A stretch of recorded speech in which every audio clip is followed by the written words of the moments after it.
Constraint दो प्रकार से बनता है, एक तो टेबल लेवल पर और एक कॉलम लेवल पर। अभी मैं प्राइमरी की यही लिख दूं साथ में ही, तो ये हो जाएगा टेबल लेवल पर, सॉरी कॉलम लेवल पर। ये क्या हो जाएगा? कॉलम लेवल पर। मतलब जब मैं कॉलम बना रहा हूँ तब भी मैंने बता दिया कि इसका डेटा टाइप क्या होएगा। ठीक है। दूसरा तरीका क्या है कि मैं प्राइमरी की यहाँ नहीं लिखूँ और मैं नीचे लिख दूँ। जैसे फॉर एग्जांपल मैंने यहाँ पहले सारे कॉलम बता दिए। मैंने कह दिया नेम वारके टाइप का होगा। वारके तो स्ट्रिंग को ही कहते हैं जो मैक्सिमम 255 कैरेक्टर तक वैल्यू को ले सकता है। मान लो नेम जो है वो मेरे अनुसार 40 कैरेक्टर का बहुत होता है, इससे बड़ा नाम नहीं होता। अब मैं चाहता हूँ नेम डालना ज़रूरी है तो मैं यहाँ नॉट नल लिख दूँगा, नॉट नल, कि उसमें आप नल वैल्यू नहीं डाल सकते। जैसे मैंने लिखा जेंडर, जेंडर को बेसिकली छोटे प्रोजेक्ट के लिए आप इनम टाइप का दो। इनम थोड़ा सा फास्ट काम करता है कंपेरेटिवली स्ट्रिंग के। मैंने जैसे दे दिया मेल और फीमेल, तो 2 दे दिया। अब मैं चाहता हूँ यदि कोई पीछे से जेंडर सेलेक्ट ही ना करे तो डिफ़ॉल्ट यहाँ एक कंस्ट्रेंट है, उसमें हमने क्या वैल्यू दे दी? मेल। तो यदि कोई यूजर पीछे से वैल्यू नहीं भेजेगा तो मेल। तो ये दोनों ऐसे कंस्ट्रेंट्स हैं जो टेबल लेवल कॉलम लेवल पर ही काम करेंगे, टेबल लेवल पर काम नहीं करेंगे। अब मैंने यहाँ इतने कॉलम बनाने हो तो अब मैं यहाँ कहूँगा मेरा प्राइमरी की जो है वो कौन होगा? आईडी कॉलम होगा। बात समझ में? तो मैंने नीचे बताया मेरा प्राइमरी की कौन होगा। एक टेबल में एक ही प्राइमरी की होएगा। हेलो हाँ ऋषि, हाँ ऋषि, मेरी तो क्लास दिन भर चलती है, तुझे मालूम है। और मैं भूल जाता हूँ, बताना क्या है? फाइनली है, टाइम बता दूंगा मैं।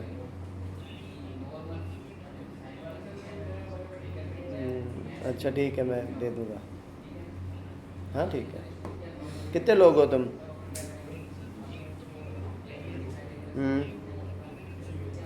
ठीक है, कर लो, फिर वो आगे पीछे हो जाएंगे ना, कर लो। ठीक है, हाँ मैं बता दूँगा, कोई इशू नहीं है। ठीक है, तो प्राइमरी की यहाँ पर किस लेवल पर बन रही है? टेबल लेवल पर बन रही है। मेरा अब मैं इसको रन करवाऊँगा तो टेबल पर ये प्राइमरी की बना देगा। मेरा क्वेश्चन शाहरुख से है, क्या टेबल लेवल पर कॉलम लेवल पर बनाना चॉइस है या मैंडेटरी है? ये ज़रूरत है या इच्छा है? लैपटॉप बंद कर बाबू। हाँ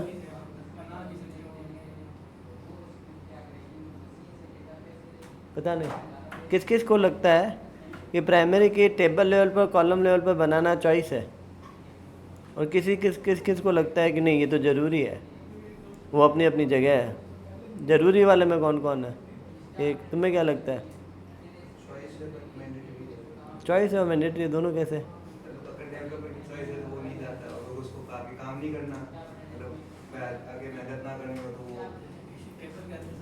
देखो याद रखना, कोडिंग का कभी भी प्रोग्रामर के नज़रिए से कभी भी लैंग्वेज का डेवलपमेंट नहीं होता है, ये दिमाग में रखो।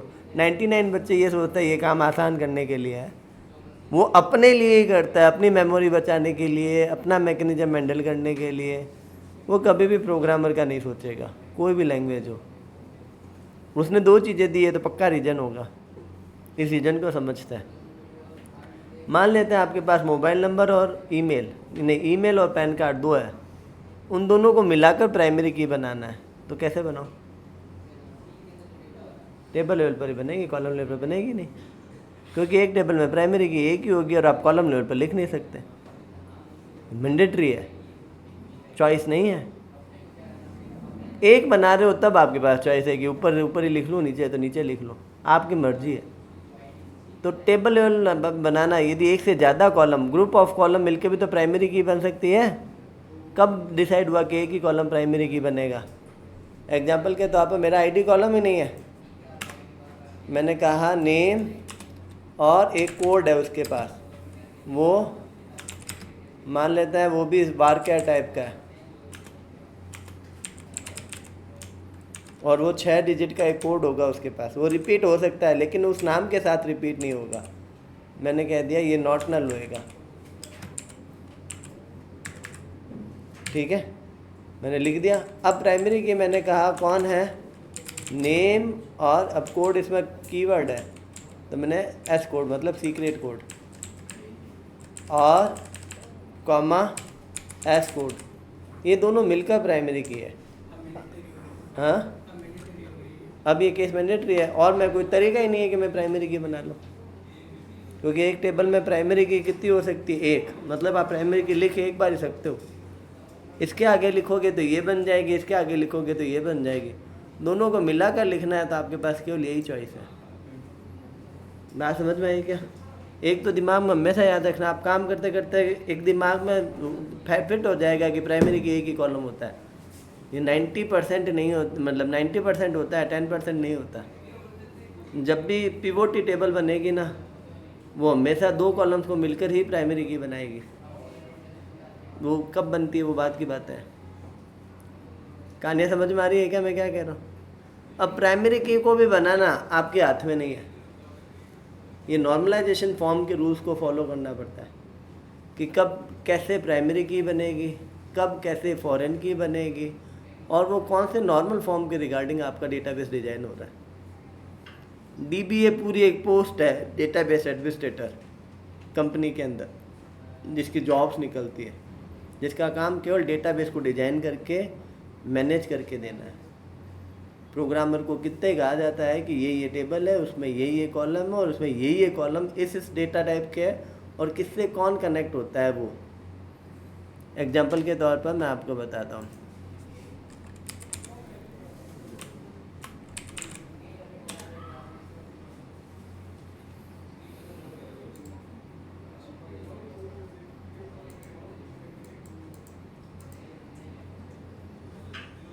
कितना क्वेश्चन है यार धरे।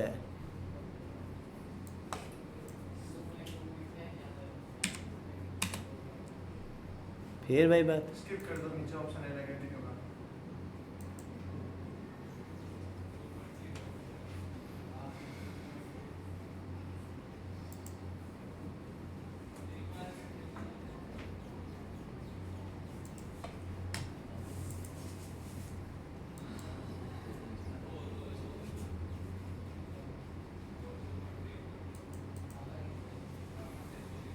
अभी देखो इसके अंदर है ना तुम्हारा वाला, वो कहाँ पर है, वो किस में, बैकएंड में है फ्रंट एंड में, वो डेटाबेस की टेबल वाला डॉक्यूमेंटेशन में नहीं है क्या? कौन सी वाली फाइल है? हाँ, ये जिसमें वो बताता है कौन सी टेबल में क्या कनेक्ट है। देखो अब आप किसी टेबल पर क्लिक करते हो ना, ये इसको चलता हुआ नहीं दिखा रहा, ये टेबल के कनेक्शंस है कैसे है।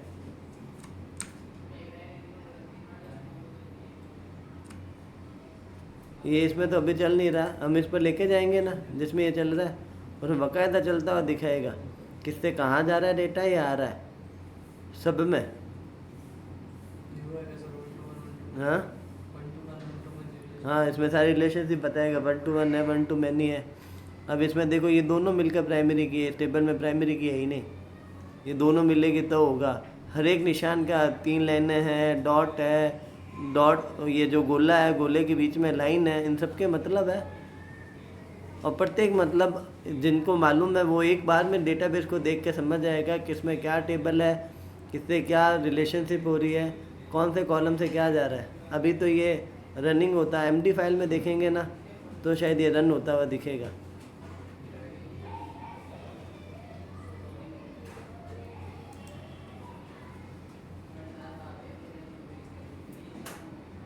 ये तो ये वाली फाइल है।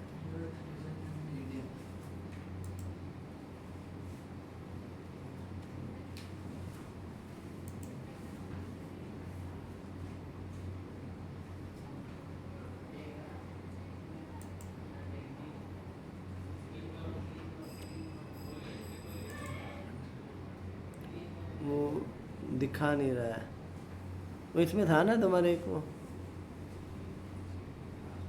चलो कभी और डिस्कस करेंगे। तो कहने का अर्थ क्या है यहाँ पर, आप जितना डेटाबेस को हल्के में ले रहे हो, डेटाबेस उतना ही दोहरा है। आप जब भी किसी भी लैंग्वेज में चले जाओ, चाहे आप पाइथन पढ़ रहे हो, पीएचपी पढ़ रहे हो, मर्न स्टैक पढ़ रहे हो, कुछ पढ़ रहे हो, सारा का सारा खेला जो है वो डेटाबेस के पास है। यदि डेटाबेस स्ट्रांग नहीं है ना, तो आपका प्रोजेक्ट कभी भी कंप्लीट नहीं बनेगा। किसका डेटा कितना सेव होएगा, वही सारी कहानियाँ हैं। जितने भी तुम्हें दोहरे काम करने को मिलते हैं ना, वो सारा का सारा पहले से हो रखा है। जैसे कोई कहता है पेमेंट गेटवे लगाना है, तो उसकी एपीआई मिलती है।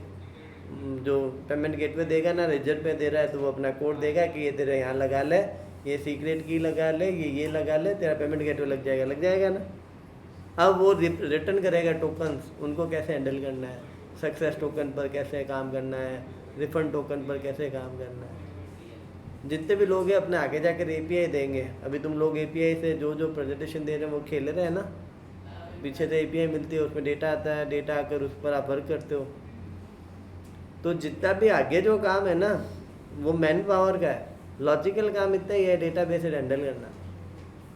और ये नहीं आएगा ना, तो प्रोजेक्ट बनाना नहीं आएगा। किससे डेटा को कहाँ स्टोर करना है, किस फॉर्मेट में स्टोर करना है। अब मैंने कहा यहाँ तक ये हो गया। अब यहाँ पर हम कैंडिडेट की को यूनिक कहते हैं। अब यूनिक आप चाहो तो सिंगल कॉलम और ग्रुप ऑफ कॉलम मिलकर भी बन सकते हैं। तो मैं यहाँ टेबल लेवल पर बना देता हूँ। जैसे फॉर एग्जांपल मोबाइल नंबर हो तो लिख दो, अदरवाइज मोबाइल नंबर का डेटा टाइप क्या रखूँ, इंटीजर रखूँ या वारकैर रखूँ? वारकैर। गलत जवाब है। इंटीजर हैवी होता है, भारी होता है। यदि आप वारकैर दोगे ना 12 कैरेक्टर का, तो वो 12 बाइट ही घेरेगा। 12 डिजिट का आप यदि वो बनाओगे ना इंटीजर, तो बहुत स्पेस घेरेगा। बात समझ में आया? दूसरा, 2 मोबाइल नंबर जोड़ने पर तीसरा मोबाइल नंबर बन जाएगा क्या? याद रखना, नंबर का मतलब जब कोई नंबर्स कैलकुलेट हो रहे हो तब उसका डेटा टाइप इंटीजर फ्लोट कुछ देना है।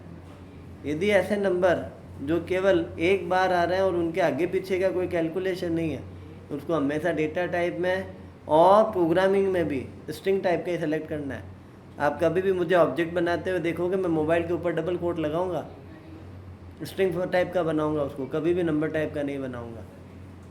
उसके अलावा भी यदि हम देखें तो कोई प्लस स्टोर करेगा, कोई माइनस को स्टोर करेगा, तो उन सबको भी देखें तब भी आपको क्या चाहिए, स्ट्रिंग।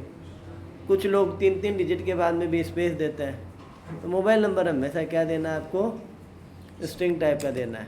और मैंने कह दिया ये यूनिक होएगा। बात समझ में आई क्या? तो ये देखो कितने सारे कंस्ट्रेंट एक साथ पढ़ लिया, यूनिक पढ़ लिया, प्राइमरी के पढ़ लिया, डिफ़ॉल्ट पढ़ लिया, नॉट नल पढ़ लिया। बातें समझ में आ रही है क्या? This is simple format of keys.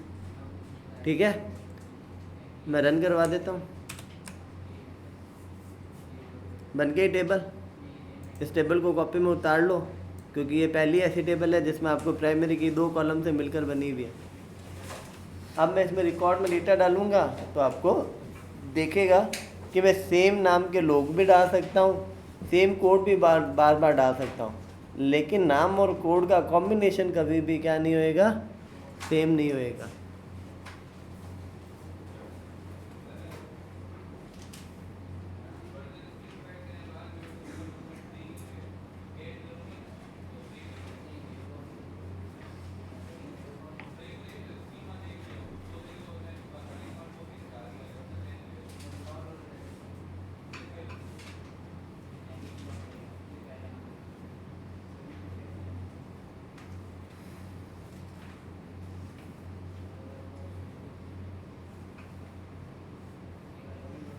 मेरे अभी क्या है, थोड़ा सा काम ज़्यादा चल रहा है, तो इस वजह से मैं प्रॉपरली ना तो डीएसए पढ़ा पा रहा हूँ, ना इस बैच को टाइम दे पा रहा हूँ।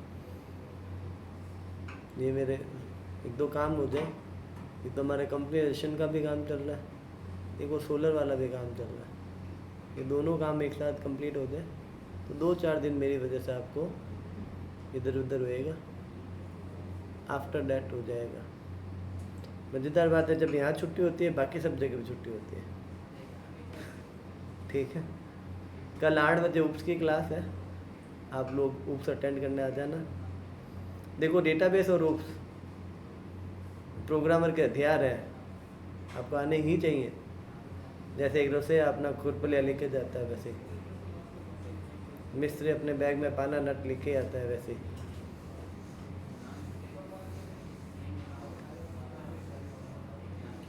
ठीक है, अभी तो इतनी रिकॉर्डिंग करते हैं, मैं इसको रिकॉर्ड